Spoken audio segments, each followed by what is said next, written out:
What could you do to improve yourself? Well, one step backwards, the first question might be, why should you even bother improving yourself? And I think the answer to that is something like, so you don't suffer any more stupidly than you have to, and maybe so others don't have to either. It's something like that, Like there's a real injunction at the bottom of it. It's not some casual self-help doctrine. It's that if you don't organize yourself properly, you'll pay for it, and in a big way, and so will the people around you. Now you could say, well, I don't care about that, but that's actually not true. You actually do care about that, because if you're in pain, you will care about it. So you do care about it, even if it's just in that negative way. It's very rare that you can find someone who's in excruciating pain who would ever say, well, it would be no better if I was out of this. Sort of pain is one of those things that brings the idea that it would be better if it didn't exist along with it. It's incontrovertible. So you get your act together so that there isn't any more stupid pain around you than necessary. Well, so then the question might be, well, how would you go about getting your act together? And the answer to that, and this is a phenomenological idea too, is something like, look around for something that bothers you and see if you can fix it. You can do this in a room. It's quite fun to do it just when you're sitting in a room, like maybe your bedroom. You can sit there and just sort of meditate on it. Think, okay, if I wanted to spend minutes making this room better, what would I have to do? And you have to ask yourself that, right? It's not a command, it's like a genuine question, and things will pop out in the room that you know you like. There's a stack of papers over there that's kind of bugging you, and you know that maybe a little order there would be a good thing. And there's some rubbish behind your computer monitor that you haven't attended to for like months, and the room would be slightly better if it was a little less dusty and the cables weren't all tangled up the same way. And like if you allow yourself just to consider the expanse in which you exist at that moment, there'll be all sorts of things that'll pop out in it that you could just fix.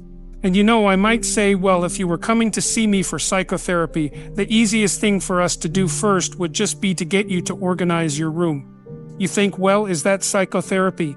And the answer is, well, it depends on how you conceive the limits of your being. And I would say, start where you can start.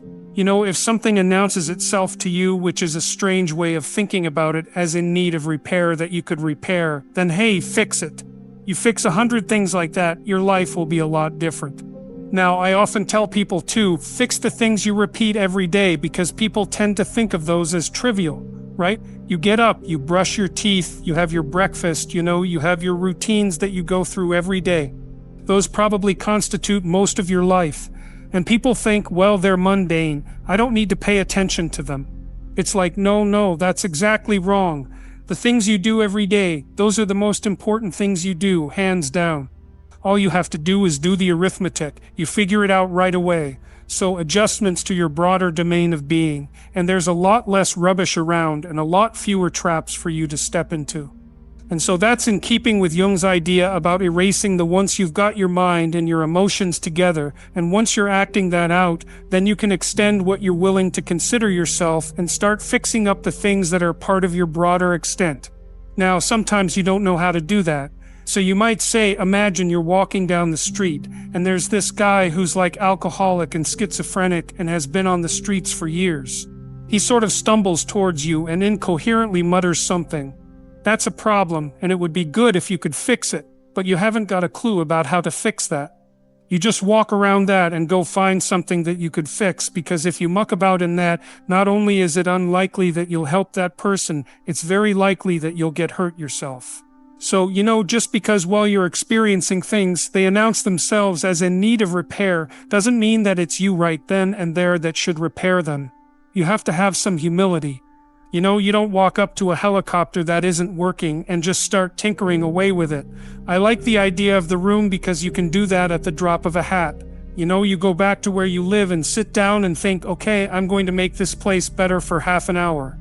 What should I do? You have to ask, and things will just pop up like mad. And it's partly because your mind is a very strange thing. As soon as you give it an aim, a genuine aim, it'll reconfigure the world in keeping with that aim. That's actually how you see to begin with. And so if you set it a task, especially, you have to be genuine about it, which is why you have to bring your thoughts and emotions together, and then you have to get them in your body so you're acting consistently. You have to be genuine about the aim, but once you aim, the world will reconfigure itself around that aim, which is very strange. It's technically true, man.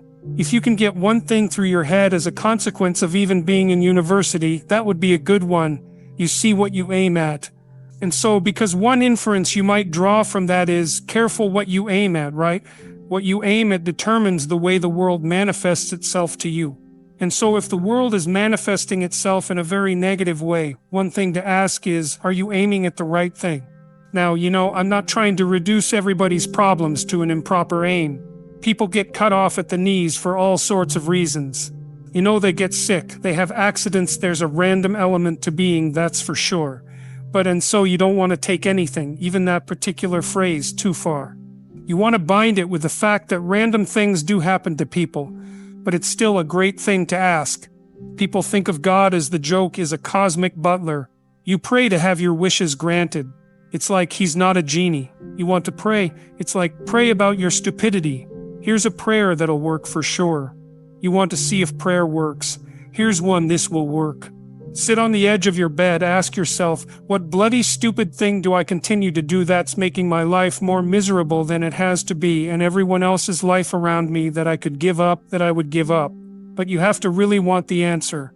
So you open yourself up in humility to a revelation. You'll get an answer. It won't be one you want, that's how you'll know it's true. But if you act on it, then your life will improve. And that's a proper prayer, that's what you do. Like in a metaphysical sense, the Christian insistence that you should beware of your sins, which is in a sense an existential burden, is also the idea that you should attend to your own inadequacies and admit to them, because in doing so, you open up the possibility that something better can make itself manifest within you. And there's no doubt that that's the case for sure. That's true. But you have to do it in humility. And you have to look, and that's why you're supposed to take the mote out of your own eye instead of worrying about the beam in your neighbor's eye. It's like there's something about you that's stupid you could fix. So, for example, when I was dealing with depressed people in my clinical practice, and this is a pretty standard behavioral approach, one of the things you do with depressed people is you have them track their mood, say maybe every hour during the day, because a depressed person will assume that they're very unhappy and that that's always there. But if you get them to track it, what you find is they may be comparatively unhappy, but there is variation. So there'll be times when they're much more miserable than usual, but also times when they're less miserable, and they may not even really know when those times are without tracking it. So one of the things typically is depressed people will isolate themselves because they think they don't want to see anyone. But if you have them track their emotions, you find that when they're with other people, they're almost invariably less depressed. Okay, so imagine now I had you make a map of your emotions across a week, and we associated the emotions with what you were doing. What we'd find is some of the things you were doing were making you much more depressed, and some of the things less. And so then your goal, so the first goal is, see that. Attend to that as if you're ignorant even with regards to your own nature. And then the next thing would be, well, how about you do a little bit more of the things that are positive and a little bit less of the things that are negative, right? And then we'll remap that and see if you've moved your average mood up the distribution. And so this is what they call the beginner's mind, at least in part in Buddhism. You want to look at the situation, which might be your own situation, as if you don't know yourself. It's like, okay, well, what am I interested in? People are often loath to even ask that question because they may find, for example, that the thing that compels them forward isn't the thing their father or mother wanted them to do. That's a very common familial story. You might be shocked at who you are. It's highly probable, just like you're shocked when you start to get to know someone else, it's the same thing that's going to apply to you. And the rule, there is something like watch, don't assume, right? Don't put your presuppositions before the realities of your experience, all right? So you have to watch. And so if you watch, you see you can rectify your aim, right? And so that's the difference between attention and thought. Luciferian intelligences worship their own presuppositions. Someone who is attentive watches, they're alert. Meditation can foster that, right? Because it teaches you to be present and awake. And so I would say to people who haven't found their calling is that they're not noticing it in its micro manifestations. It's not going to necessarily announce itself like Gandalf announced himself to the Hobbit. It's going to be subtle. Things bother you, that's part of your adventure. Like there's going to be certain things that grip you and disturb you, and those are the problems that you're destined to have to contend with. And you might be annoyed about that because you think, I don't want to have any problems. It's like, no, you actually probably want to have some serious problems that you can contend with that are going to occupy you some responsibilities. And then there'll be the things that clearly motivate your movement forward. And it's very good to start to understand what those are, to understand that that's how it works first, but then also to understand them in more detail. You can start to come to understand that by understanding your own temperament. So, for example, if you're high in neuroticism, you're going to be more concerned with safety and security. If you're agreeable, you're going to be relationship-focused. If you're disagreeable, you're going to be competitive. If you're conscientious, you're going to be interested in order and productivity. If you're open, you're going to be interested in aesthetics and ideas. Well, right there, you've got a bit of a map of the territory of calling and conscience that you're going to occupy. And so you have a nature, and it's given to you, and it manifests itself in what interests you and what bothers you. And the biblical insistence, at least in part, and this is common, I think, to sophisticated religious systems of thought worldwide, is that there's an autonomy in what calls you and what calls to your conscience, right? It's you have a relationship with your conscience. You have a relationship with what interests you. It's not exactly under your control. It's something that can guide you and that you can follow. And that's portrayed in in the story of Abraham, for example, as God is the call to adventure, call out of ordinariness. And the voice of that call is associated with, as definition, with the divine. That's not a superstitious conceptualization, and it's not something like an abdication of responsibility in favor of superstition, It's a terrifying idea. It's also predicated to some degree on the idea that the purpose of life isn't something like secure comfort. That's partly why people make so much trouble. So we're not wired for infantile secure comfort. And if we don't have a real adventure, we'll find a false one, and we'll cause a lot of trouble in that false adventure. A lot of alcoholism, that's a false adventure. Drug abuse, that's a false adventure. How am I insufficient, and how can I rectify that? That's what you've got. And the thing is, you are insufficient, and you could rectify it. Both of those are within your grasp if you aim low enough. Aim low enough, have a low enough bar. Why do you mean that? Well, let's say you've got a kid and you want the kid to improve. You don't set them a bar that's so high that it's impossible for them to attain it.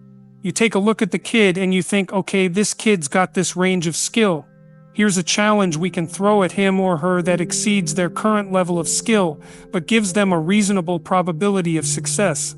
I don't know how to start improving my life, someone might say that, and I would say, well, you're not aiming low enough. There's something you could do that you are regarding as trivial that you could do that you would do that would result in an actual improvement. But it's not a big enough improvement for you, so you won't lower yourself enough to take the opportunity.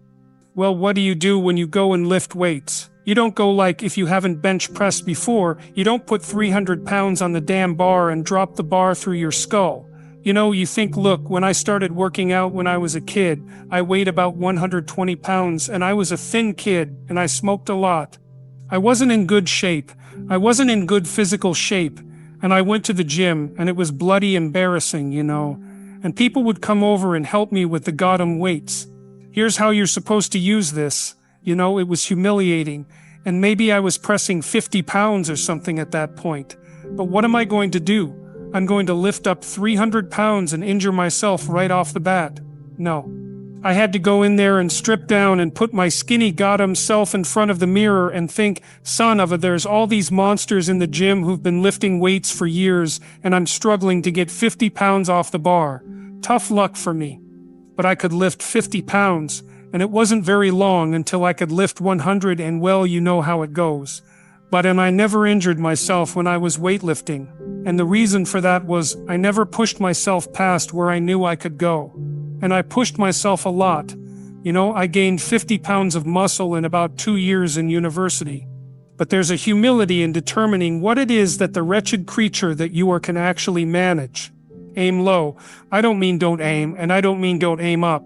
You can set yourself a goal that you can attain, and there's not going to be much glory in it to begin with, because if you're not in very good shape, the goal that you could attain tomorrow isn't very glorious. But it's a hell of a lot better than nothing. And it beats the hell out of bitterness. And it's way better than blaming someone else. It's way less dangerous, and you could do it. And what's cool about it, there's a statement in the New Testament. It's called the Matthew Principle, and economists use it to describe how the economy in the world works. To those who have everything, more will be given. From those who have nothing, everything will be taken. It's like what's very pessimistic in some sense because it means that as you start to fail, you fail more and more rapidly. But it also means that as you start to succeed, you succeed more and more rapidly. And so you take an incremental step, and well, now you can lift 55 pounds instead of 50. You think, well, what the hell's that? It's like it's one step on a very long journey. And it starts to compound on you. So a small step today means you're in a position to take a slightly bigger step the next day. And then that puts you in a position to take a slightly bigger step the next day. And you do that for 2 or 3 years, man, you're starting to stride. You can make a lot of progress incrementally. You know, once you specify a goal, you don't have to leap from where you are to the goal in one fell swoop. If you could, you probably didn't set a difficult enough goal. It's okay to make incremental movement forward. That's why there's another rule here, which is compare yourself to who you were yesterday, not to who someone else is today. You know, if you get the comparison right, you can say, well, here's where I'm headed, and it's worth going to. You have to ask yourself that is there a place I could head to that would be worth getting to? It's very useful to treat yourself like you're someone you're responsible for helping. And it is very useful to compare yourself to who you were yesterday, not to someone else's today. There's no way of interacting with someone, including yourself, that's more productive than to give targeted reward where credit is due, to give credit where credit is due. And you might say, well, how can I treat myself well given that I'm nothing but the embodiment of serpent errors and sins? And the answer is, well, if you're a little better than you were previously, that's something. Really. And maybe that's what you want to see in your kids, right? I mean, you don't want to push them too far. You don't want to punish them if they haven't made huge leaps forward developmentally. What you want to see is incremental progress that requires some effort. And that's actually what your kids really love too. You know, if they're playing hard, they're on the edge, they're pushing themselves to develop their skills. Maybe they're playing a sport. They're pushing themselves to move incrementally at the optimum rate. Play signals that you're pushing yourself forward at the optimal rate because you can't stay static and you can't absorb too much change at once. How do you know when it's right? Well, it's engaging. It's meaningful. But at the highest level, it's something like play. When you're playing a sport, you want to play against someone who's approximately the same level of skill as you or maybe a little beyond, right? If you're playing a game with someone who's approximately your equal and you're pushing each other exactly enough to facilitate optimal movement forward. If you're going to master something, the first thing you have to do is admit to yourself that you're not a master of it already, because then you wouldn't have to do anything. So you have to allow yourself to be the fool. And you know, one of the things I've noticed about people who are highly successful is that they will jump into new things that they don't know anything about and be the fool, be the person who doesn't know anything. Be the person who's low man on the totem pole, start at the lowest rung. And they won't pretend to know more than they do know. They ask the stupid questions that are necessary. They humble themselves in accordance with their novice position. They accept that weight. And it doesn't matter if you start at the bottom. What matters is that you're not so stupid and blind that you refuse to learn and that you stay there, right? So it's trajectory that matters and not absolute position. And so that's a useful thing for people to know. It's like, of course you feel like a bloody fool when you do something the first time. What the hell do you expect? You are a fool. But that doesn't mean that you can't move beyond that. Look, every ideal is a judge, right? So you paint an ideal and instantly you're in an inferior position in relationship to that ideal. And that can be crushing. Okay, so what do you do about that? Well, one answer is no ideals. Well, that's not a good answer because then you don't have anything to do, right?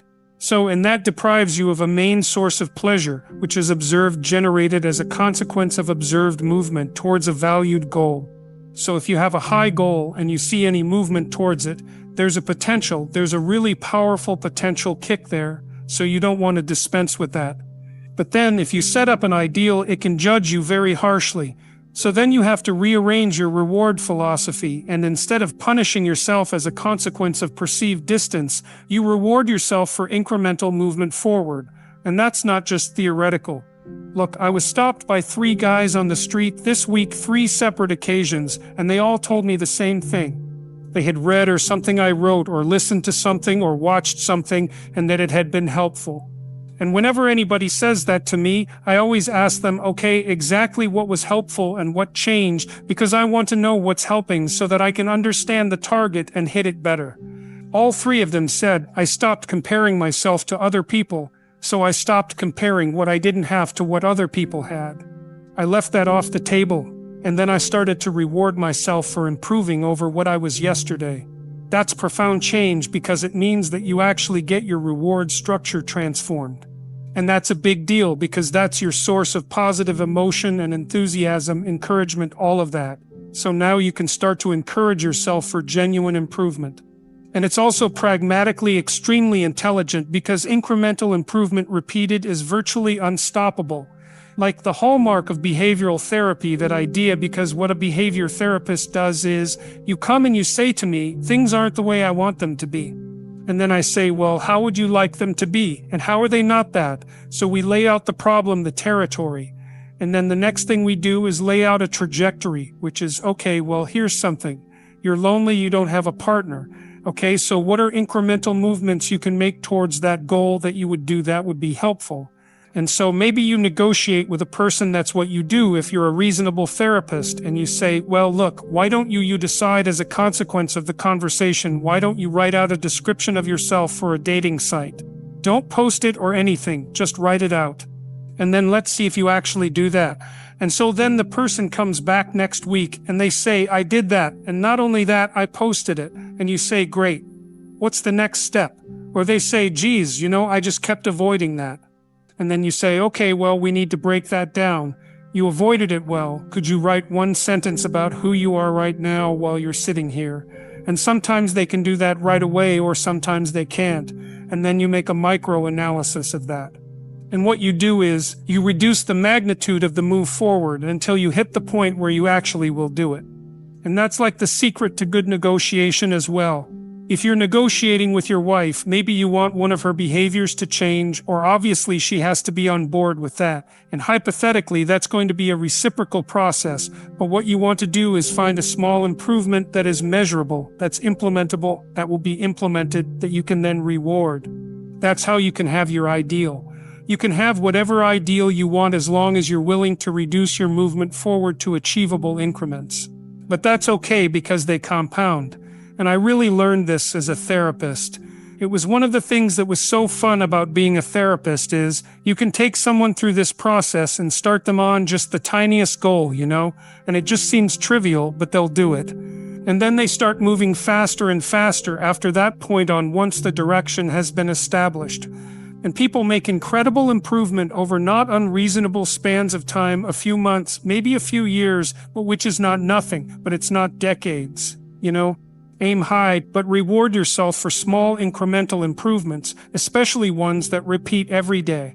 I think that's one of the challenges we have in the modern era, because social media shows us the highlight reel of everybody else's life, but we get to watch our own failings from a front row seat, right? We watch ourselves blunder through life. We realize just how far away from our potential we are. But nobody else actually knows that. No one else knows the podcast you could have recorded, the business that you could have built, the book that you could have written. In a very, very real sense, you are only ever competing against yourself. It's absolutely right. That's exactly why group categorization of people is so dreadfully wrong. It's like you really are your only comparison group, especially as you get older. You don't quit by stopping, because then what do? Let's start with alcoholism. Well, why do people drink? Well, if you like alcohol, that's a stupid question. Like, I really liked alcohol. It was pretty bloody obvious why I drank. Why? Well, it made my social relationships feel closer. It woke me up. It quelled my anxiety, and it knocked out the part of my mind that was concerned with future consequences. So it was like impulse city. So like, you don't need explanation for that. And some people are particularly susceptible to that alcohol effect. So how do people quit drinking? Well, no treatment centers work, but people do quit. The most reliable cure for alcoholism is religious transformation. And that's been known even among the secular, what would you say? psychiatrists for like years. What happens when you decide you're going to do something other than drink? Okay, you got to get rid of all your friends because all your friends are drunks, right? You got to get rid of probably a fair chunk of your family. All of your social habits are wrong, every single one of them. Everything you do that isn't work is alcohol related. That's your life. All that has to be replaced. You need a replacement. So I would say to young men who are listening to this podcast, for example, if you want to stop engaging in a self-destructive, impulsive, and juvenile habit, whatever it is, make a plan. So you're ashamed of yourself for some reason. That's why your conscience is calling at you. You know, you're taking the easy way out. Okay, what are you being called to? Why are you plagued by doubts about the appropriateness of your behavior? Well, because something is beckoning to you. Well, what? An unrealized vision? Okay, so here's the deal. It's like a covenant. Here's the deal. 5 years from now, you can be who you would like to be, and you can have what you need within the bounds of reason if you specify it. So if you could be who you would like to be, and if you could have what you think you need in principle, what would that look like? Well, that starts to start to specify target. So we say, write it down for 15 minutes. Don't get too self-critical. Just think, we ask questions, who do you admire and why? And what do you think you need and why? And what would you want if you could have it? Then we have people do the reverse. Okay, now picture yourself 5 years out and you've let your bad habits take full control, but you're 5 years older. What's the little hell your whims are aiming at? So what are you? You're the 35-year-old creep at the bachelor party who's still involved with pornography, who still has the mind of a 15-year-old, and he's getting kind of perverse around the edges because everything he watches is getting a little more brutal. Right? You're that kind of scum rat creep. That's your destiny. You want that. Think about it. Think about exactly what sort of hell you'd involve yourself in. You bloody well know where your bad habits are likely to. Some people end up on the street. Some women end up as hookers. There's addiction. There's pimping. There's brutal cynicism. There's lots of hells. You have yours. You can be sure of that. Where your temptation would lead you. You want to think that through and decide if that's where you want to go. And then when you're tempted, you can think, oh, that's a pathway to hell. Maybe no, right? You need both of those. That's why in the archetypal realm, the moral landscape is anchored with heaven and hell. You need something to run the hell away from, yeah, right. Because that avoidance motivation, all that negative emotion that's really useful. You want Satan behind you, pushing you forward. Right, exactly, not in front of you, barring your way. You experience a dopaminergic release in relationship to a goal. When all the drugs of addiction produce dopaminergic release, all the bad habits, you got to replace that. Well, with what? Movement towards a valid goal. Well, what's your goal? If you could have what you wanted, what would it look like? Think about it. Vision it. Envision it. Imagine it. Let it reveal itself to you. How would you like to structure your friendships? What would you like to do to put your family in order? How would you aim with regard to your career? How would you educate yourself? How would you take care of yourself mentally and physically, assuming you were, trying to do what was good for you like you liked yourself, which is a very difficult thing to pull off. How could you serve your community? Flesh it out. If young men don't have a vision, they just don't play. It's like up yours. We're not going to work in school. We're not going to work. We're not going to commit. It's like if you don't have a place for me, if I don't have a plan for myself, I'm just not going to play. That's part of being disagreeable. And so that's why young men are failing so dismally to get back to what we started with. It's like you got to replace your idiot juvenile personality with a more mature vision. Yeah, that's how you quit. You don't quit by stopping because then what do? It just leaves a hole. It's like the alcoholic stops drinking. Well, he's got no friends, he's got no family, he doesn't know what the hell to do with his time, right? It's a big void. And then stress comes along, it's like, oh, drinking time. Or maybe you're not stressed. Maybe something great happens. That's often when people fall off the wagon. It's like, well, people drink to cope. It's like, not usually. The real drinker drinks to party. And most of the people that I knew that were addicted, it's like the biggest risk for them was occasion for a celebration. Well, make a list of all the stupid things you're doing that you know are stupid.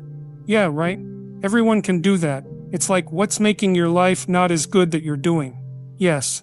You should be able to write a few things like that down. Okay, then you take those and you think, okay, is there any of those I would stop right?